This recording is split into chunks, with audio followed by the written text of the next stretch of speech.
اقسم بالله، اقسم بالله لو كل راجل ما راحش قال انا هلغي العرف اللي انتم ماشيين عليه وهروح ادي لست البنات مهرها في ايديها تبع امكانياتي. انا يا ست البنات امكانياتي 10,000 جنيه في ايدك، تقبلي؟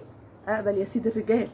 جاهز يا عم من الابره للصاروخ بعفش المطلقات او العفش القديم اللي هو احسن 100 مره من العفش الجديد، لان الحاجه كل ما بتقدم تمنها فيها وعفشها وخشبها متين. وانتوا فاهمين هم بيجددوا العفش القديم ويعملوه ايه؟ ستايل حديث. يعملوه ايه يا سيد الكل انت وهو؟ ستايل حديث. اقسم بالله لو حضرتك رحت جهزت بعفش المطلقات اللي بيتباع برخص التراب ويجي التاجر يسرقها، اقسم بالله لا هتدخل بيتك من الابره للصاروخ مش هيكمل 30,000 ويمكن اقل كمان.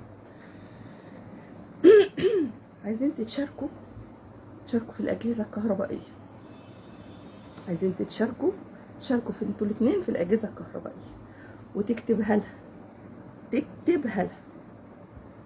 مش عايز تكتبها لها؟ هاتها يا عم مستعمله، هي ليها انها تخش بيتها بالمفتاح وتقول لك الله على سيد الرجال اللي بقى قوام. لان الجواز من غير مهر باطل، الجواز من غير مهر يا سيد الرجال باطل. فاكرين في شاديه لما كانت تقول باطل باطل باطل؟ الحاجه التانيه، ربنا ادى للست حقوق عشان الولاده. ولدت قبل كده انت وهو، يعني شلت ببطنك روح. اهو ربنا بقى ادى للست حقوق، يلي مش فاهم انت وهو وبتحاربوها عشان الولاده والطلق والحز عشان تنزل الراس. اللي بتفرتك ايه يا عسل؟ كل حته يمين يا باشا في جسمها.